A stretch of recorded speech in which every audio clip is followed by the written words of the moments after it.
I feel good about Tuesday. I don't feel confident. I just feel good. Donald Trump will win Georgia. I'll go on a limb on that. But I'm less confident about the blue wall up in the Midwest. I do think that reproductive rights is a place where suburban, middle of the road, undecideds might have some wiggle room. I have to disagree a little bit. If you look at issues, even of suburban voters, it's not the top issue. It's the economy, it's inflation, it's immigration. In every single election, there's always this question of, are black men going to turn on the Democratic Party this time? They're not going to turn on them, but it takes a tiny number of them to change their mind, and she's in trouble.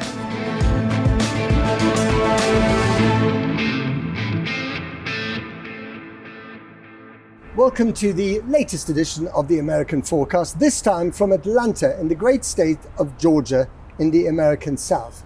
This state, rather like Pennsylvania where we were early in the week, is a crucial swing state and a contentious one because of course it's here that Donald Trump and 18 other defendants face trial for having tried to steal the last election in 2020 by leaning on election officials here in Georgia. Well, we don't know what's going to happen with that trial. That depends very much on the election outcome. And there's lots of stuff to discuss about gaffes, about early voting, about turnout, about confidence or the lack of in either campaign. Here to do so, I'm very pleased to say that we have two guests. We have Eric Tanenblatt, who's a Republican strategist.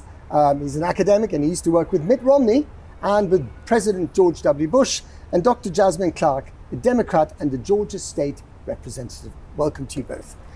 Let's start immediately with this extraordinary tit for tat of gaffes. Can we just talk just a little bit about Trump's ability to instinctively capture a moment? There he is in a high visibility vest, walking off his private plane, by the way, into the garbage truck. The most lucrative, the most well-heeled garbage collector in history. Yeah. But still, he's got an instinct, hasn't he? He does, and he's had that throughout his whole career. And I think that's one of the special qualities of him, and it makes him a unique figure in American politics. And when he emerged on the scene, when he became the nominee in 2016, he became this vessel for people that felt their government had just ignored them, and he sort of became their champion. And a lot of those people are still with him, 10 years later. Jasmine, would you grant him that he has got that instinct, that killer instinct for the moment? For the photo op? I think that he definitely is a showman.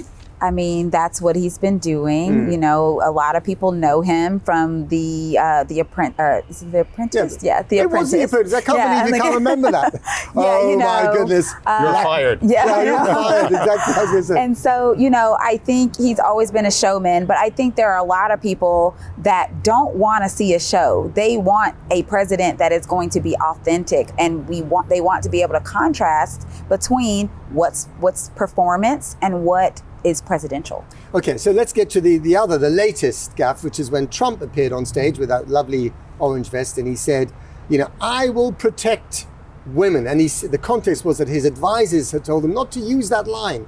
The man who's been accused of all sorts of things wanted to go out and say, I'm going to protect women. And then he added the words, whether they like it or not. Yes. Again, unfortunate phrasing, you could add. Are the Democrats trying to elevate that to the big October surprise? I think that it just goes along with what he's been saying all along, which is that I don't actually really care about what you want. Yeah. I don't really care about what you think. I don't really care about what's good for the American people. I'm just going to do what I want to do. And he just said it out loud right there. Perfect clip that embodies pretty much his entire campaign. Let's talk about getting the vote out, because there's this wonderful phrase that we use all the time, firing up the base, getting the base out. Obviously, that's what they're trying to do, right? But tell us about how that actually works. You want to go after what we call low propensity voters. That's the people who are registered to vote, they're eligible to vote, but for some reason, while they are registered, they went through the process of registering, they don't actually show up to actually vote on election day or prior to that. It's a very polite phrase, isn't yes. it? Low propensity voter. Yeah. So, we say, hey, what is it that is missing? Would get you to go vote. And we try to go after those voters and just make sure they know that the election is happening, where they can vote, when they can vote. And then we're basically begging them, please vote. Like, I don't know why you haven't been doing it, but please do it now.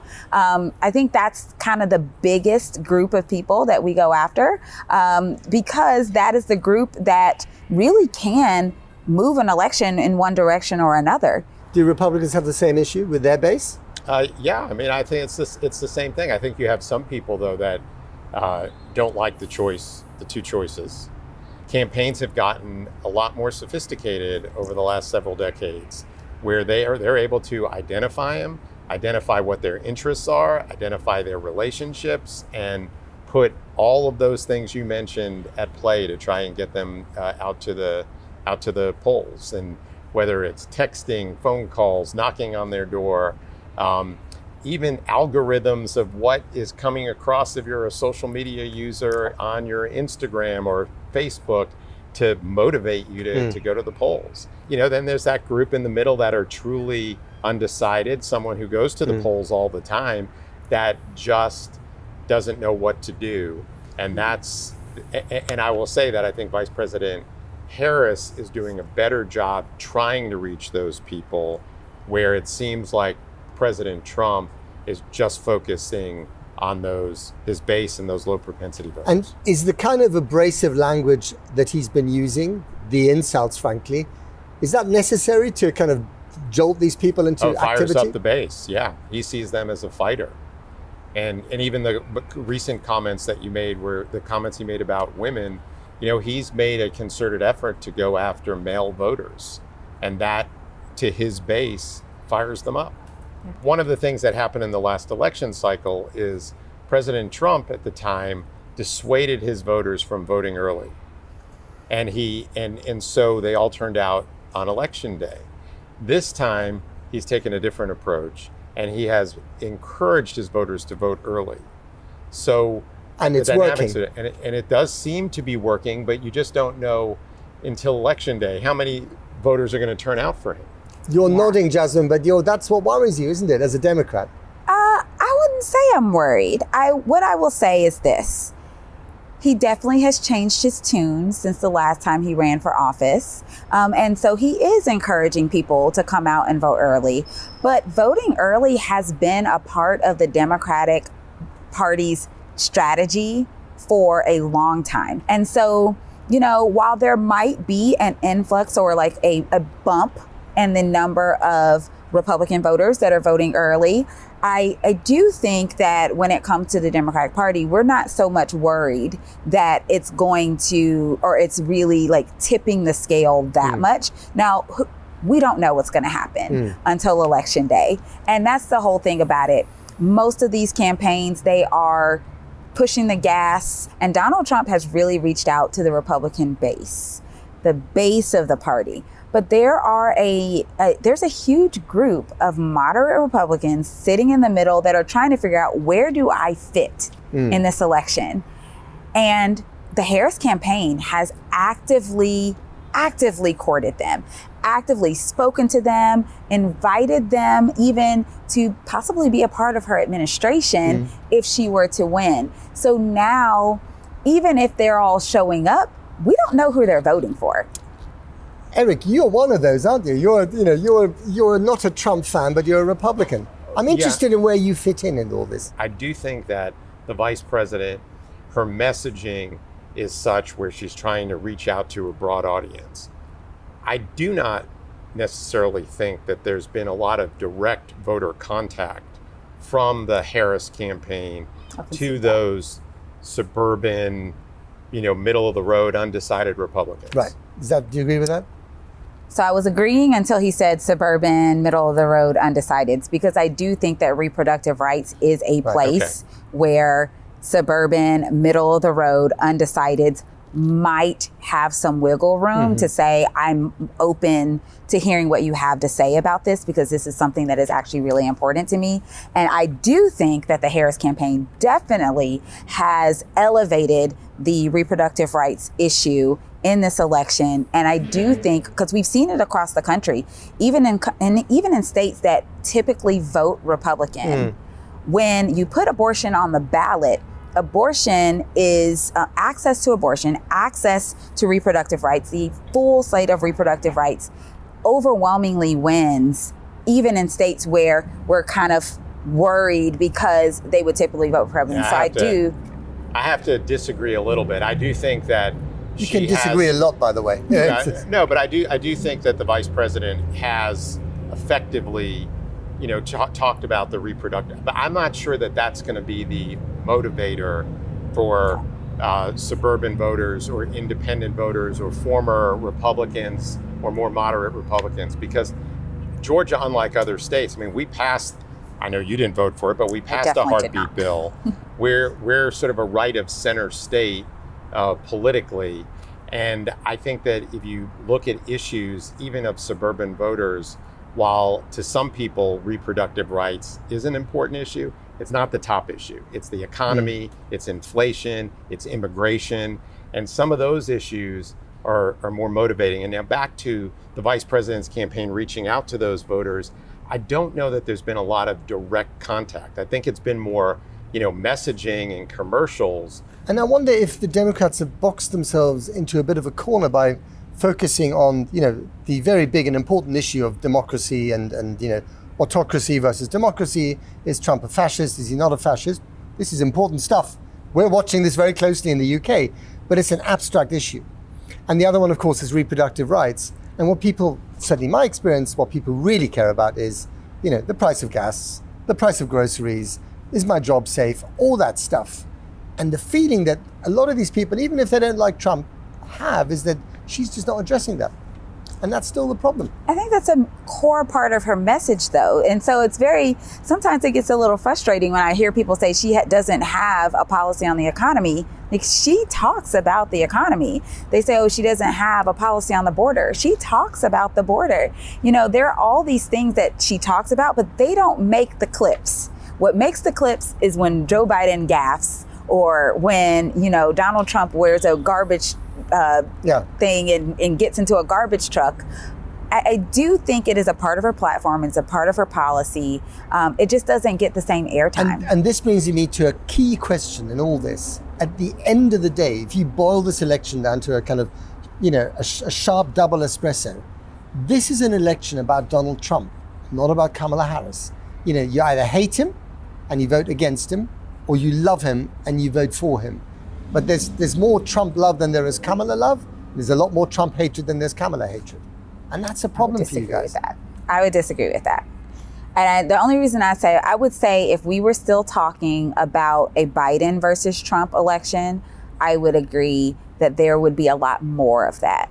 But when Kamala Harris entered into the race, the energy shift and the enthusiasm and the joy and the hope that entered the race is something very different. If you've ever gone to a Kamala rally, the love is there. I was also at the convention. I mean, you can, but I haven't been to a rally in the last few days.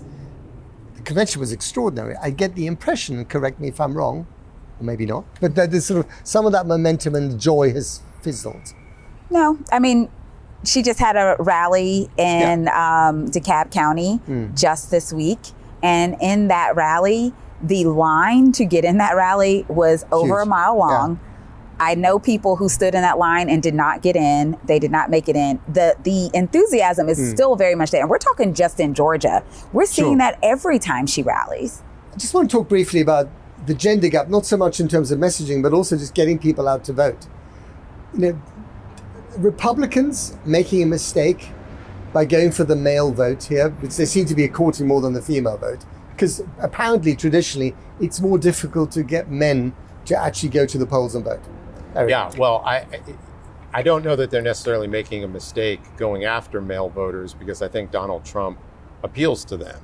The question is, do you also have to appeal to female voters?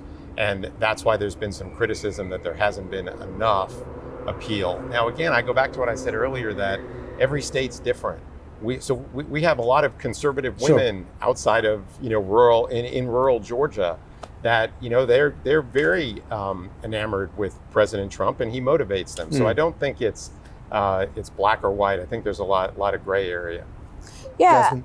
I would say it's easier, maybe, I guess easier might be the right word, to get women out to the polls, to get them to go out and vote. Will I say that the Trump campaign is not doing a good job of courting women? Absolutely. I think they are on the opposite side, like actively pushing women away. Not all of them. There are definitely going to be women that vote for Trump.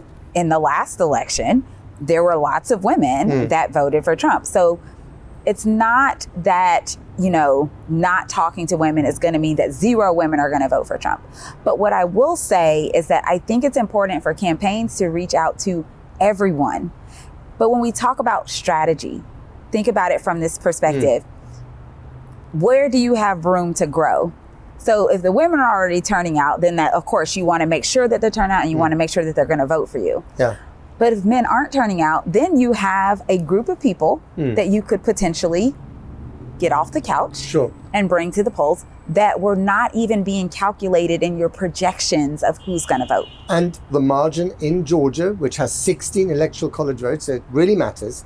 The margin in the last election was just over 11,000 votes. That is a slither. Yes. Apparently, the data shows that there's a problem with African-American men and the Harris campaign.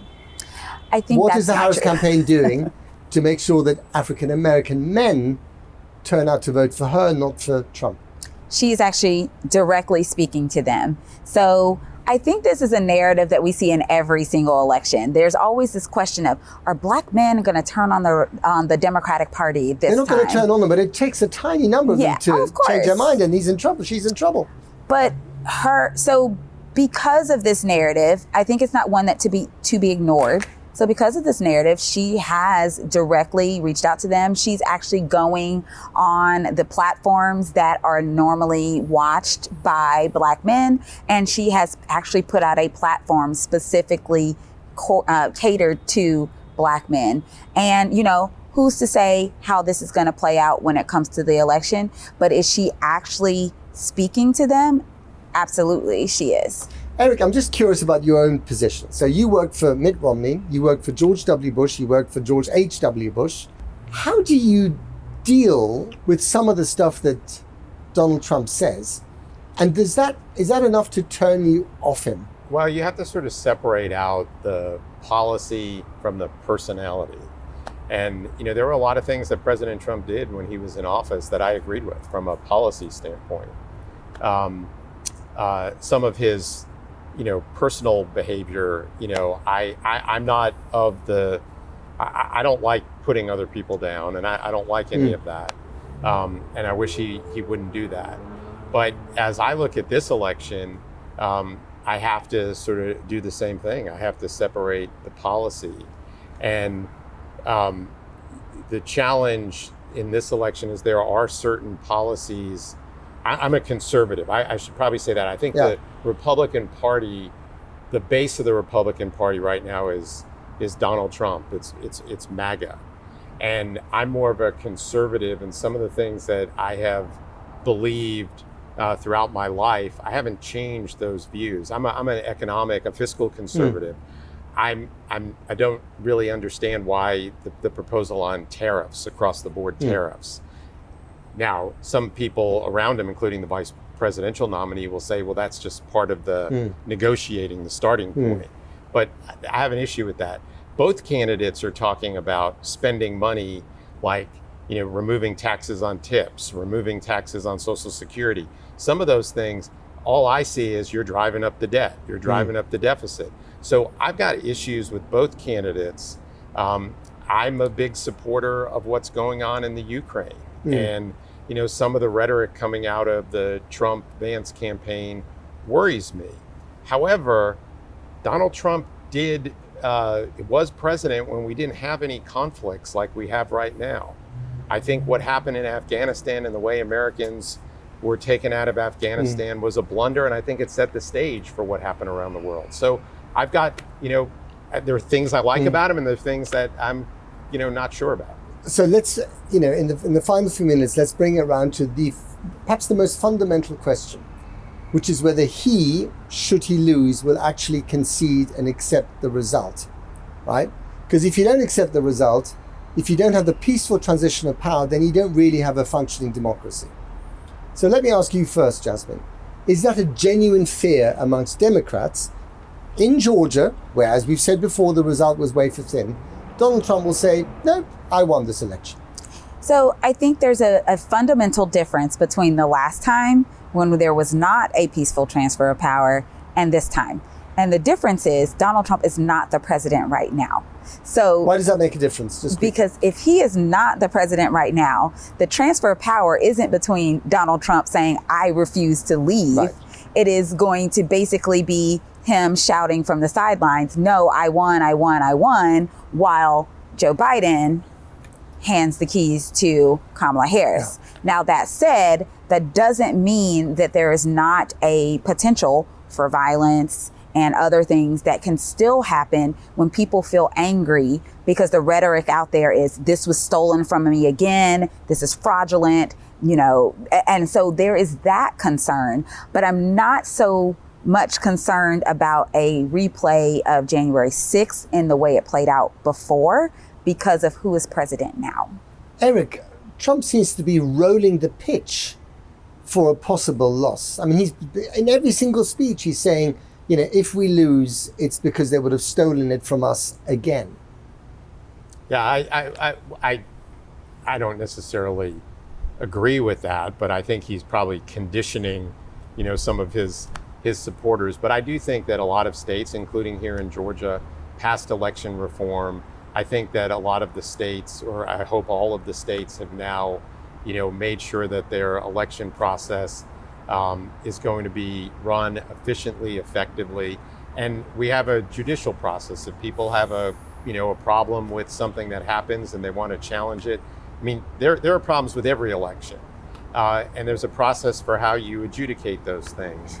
I'm hopeful that this election will go off as smoothly as possible, and that there will be a smooth transition of power. We won't experience what we experienced in 2020. And just finally, a brief prediction from both of you, appealing maybe not to your head, but to the pit of your stomach. What's going to happen next Tuesday? I feel good about Tuesday. I do. And I know, maybe I am just a cautious optimist, but I have a good feeling. The energy that I'm seeing, even going into these last few days in the election, I don't feel confident. I just feel good. I just hope that we get the outcome that we want on the Democratic side. Eric? I feel like I think Donald Trump will win Georgia. I'll go on a limb on that. He's 3 points ahead at the moment, whatever that means. I just think that we've got the statewide organization, and so but I'm less confident about the blue wall up in the Midwest. If the vice president wins those three states, she'll win. It may all come down to Pennsylvania. It just feels like, but I will say this with regards to Georgia. I do think that the vice president's campaign does see something, even though Trump is ahead, because having worked on a number of presidential campaigns, your time is really valuable. And the fact that they have spent so much time in Georgia, and she may even be coming back this weekend, Saturday. Says to me there's something that they see that thinks they have a shot here. We're going to leave it there. Thank you very much to both of you, Dr. Jasmine Clark, Eric Tanenblatt, thanks very much to both of you. That's it, the American Forecast coming to you from the great state of Georgia and the city of Atlanta. See you next time.